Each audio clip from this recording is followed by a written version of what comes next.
guys, I just got back from probably like my 5th or 6th trip to Harbor Freight. Last night, late. I came out here against my better judgment. I was wicked tired, sleep deprived. I should not have been out here messing around on the bike. But I got the new Barnett Clutch spring in, so I put the spring on and I made a big mistake. Like, probably one of the dumbest things I could have done, and potentially a very costly mistake as well. You'll notice here the remnants, what used to be a screw. Long story short, I'm trying to torque these down, and I put it at 100 foot-pounds of torque, and it was not torquing. And I checked multiple times, and all of them said 100. And then finally, the thing freaking snapped. 5 of the 6 screws completely busted out. As soon as that happened, I realized, dude, it's 100 inch-pounds of torque.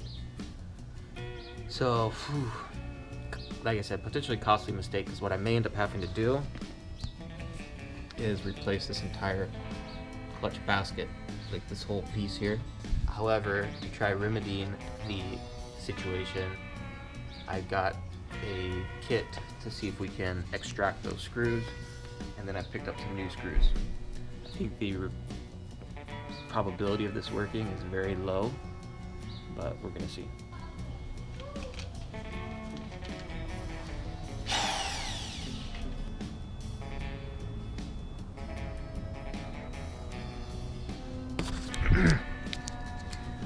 So here I am getting all crazy with these screw extractors, and lo and behold, this one comes out by hand. Luck with those other ones, hopefully. 2, 3, 4.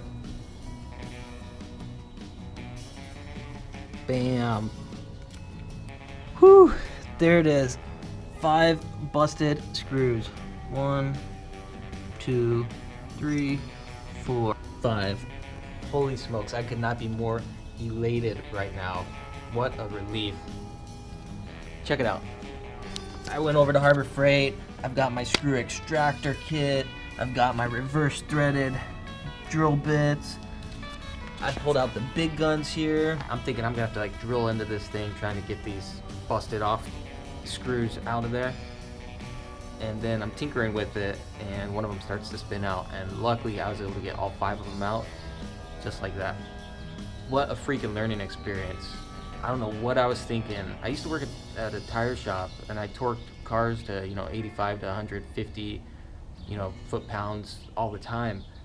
I don't know what I'm thinking, torquing a tiny little screw like this to 100. Clearly I just wasn't thinking, and whew, crisis averted. I think we should be okay now. Alright, buenos dias, ¿qué pasó? Welcome back to John's Moto Garage. As you can see, the Dyna is still a work in progress. It's been a week almost since I started this project, and I've run into just one thing after the other. The big thing has just been time constraints and not having the right parts and tools. I've made like 6 trips to Harbor Freight and to the local Ace Hardware, picking stuff up. So it should have been a real simple fix, but yeah, it was crazy. But we're finally at the tail end. I've got the correct size heavy-duty Barnett Clutch spring, and as you can see here, we got some busted screws, some busted bolts. Moral of the story, do not torque to foot-pounds. You're supposed to torque to inch-pounds when it comes to these little guys, and I freaking should have known, but in my sleep-deprived state, I had a definite lapse in judgment. That is for sure. So I'm gonna try to finish knocking this out, and hopefully we can get this sucker running today. You guys can hang out right over here while I finish this up. Alright, so we got the Barnett heavy duty clutch spring on. Now this is where on the last time I was out here sleep deprived, and I tried to torque these tiny little screws, these tiny little bolts, to 100 foot-pounds. It is not 100 foot-pounds, it's 100 inch-pounds. Now if you do the conversion, 100 inch-pounds I think comes up to about 8 foot-pounds. I have a foot-pound torque wrench, so we're gonna try that. 8 foot-pounds, Oh my gosh, I'm scared. I thought it was going to be a major setback. I thought we were going to have to replace the whole clutch basket. I thought I was going to have to try to extract those screws. Luckily, we were able to get them out by hand, but whew, close call. So let's give this a shot. 8 foot-pounds is what we're going to try on this guy.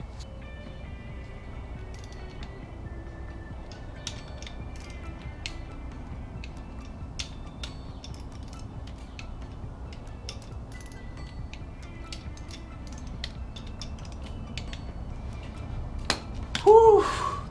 That was freaking like wicked scary. But I think we did it. We got these torqued down to spec. So I got these special snap ring pliers. We'll see if these make it a little bit easier to get this guy back in place. Look at that.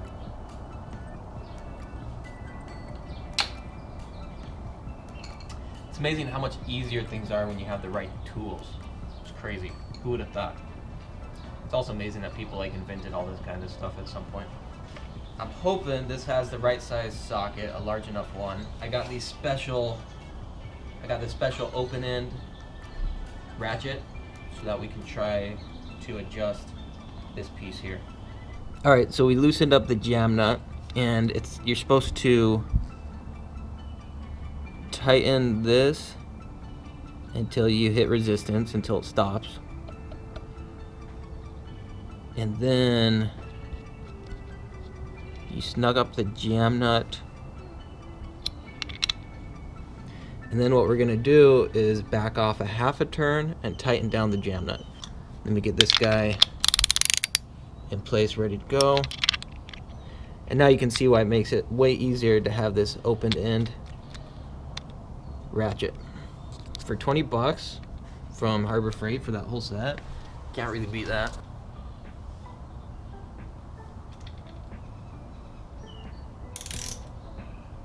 Alright, so now we're going to back off a half a turn on this. Good, and now we're going to tighten down.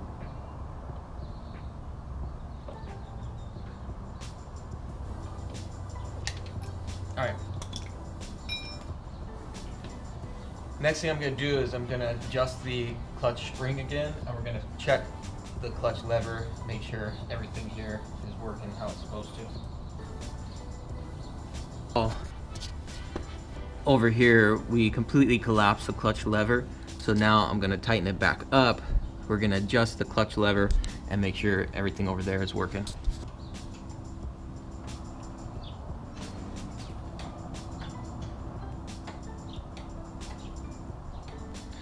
So I'm checking it at the lever, and then I'm also checking down here to make sure it's moving. I honestly don't know how it's supposed to look, but I think it's doing what it's supposed to. I think that's what we need.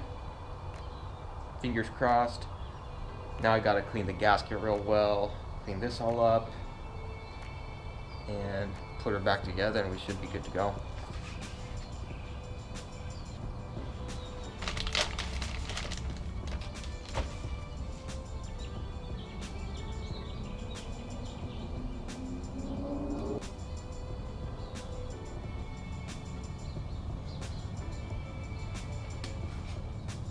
Go.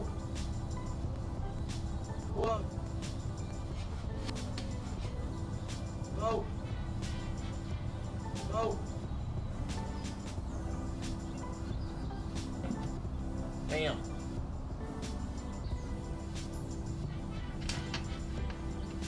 Now everybody points this out, but on the primary cover you've got short and long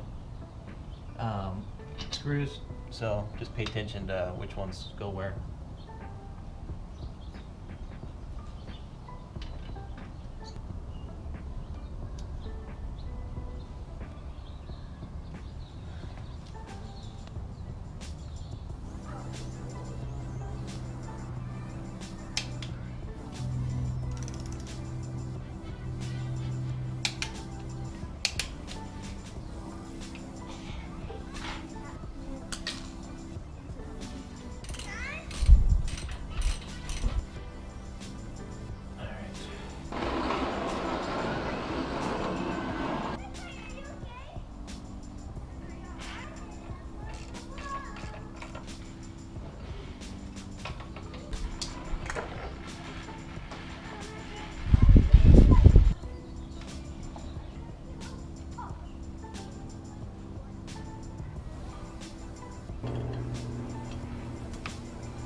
Alright, we got it all torqued down. I'm going to get all this cleared out, get it off the track stand there, and we'll see how this new clutch ends up working.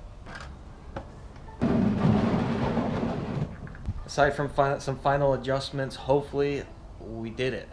So we'll see. But the bike's put back together. Looks much better like so. Let's give it a shot. Here is the moment of truth. My battery's still about to die, but hopefully it'll last for this. This will be my first startup, and we shall see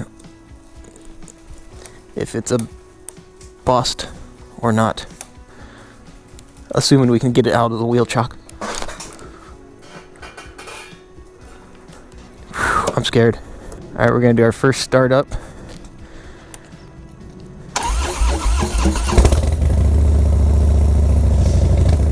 It'll warm up a little bit.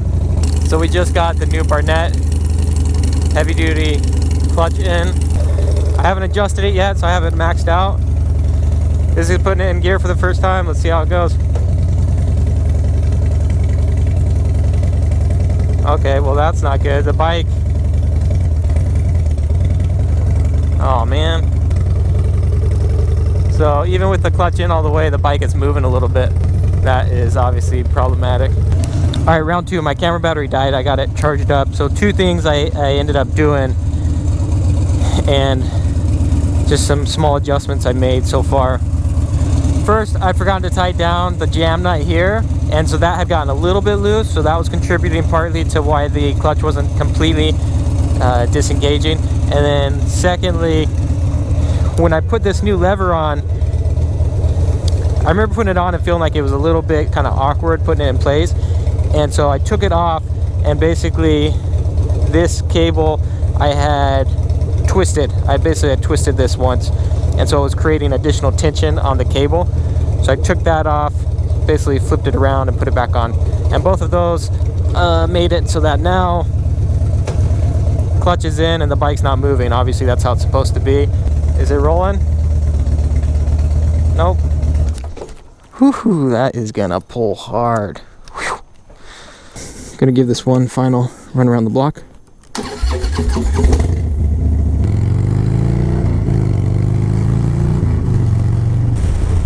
Way better, way better. Alright you guys, John's Moto Garage. There we go, progress on the Dyna. We're doing something. I don't know if we're doing it right though, but we'll see. Only time will tell. But as always, gracias for tuning in. Thanks for checking out the channel. Like and subscribe if you haven't, and we'll hit you guys up on the next one.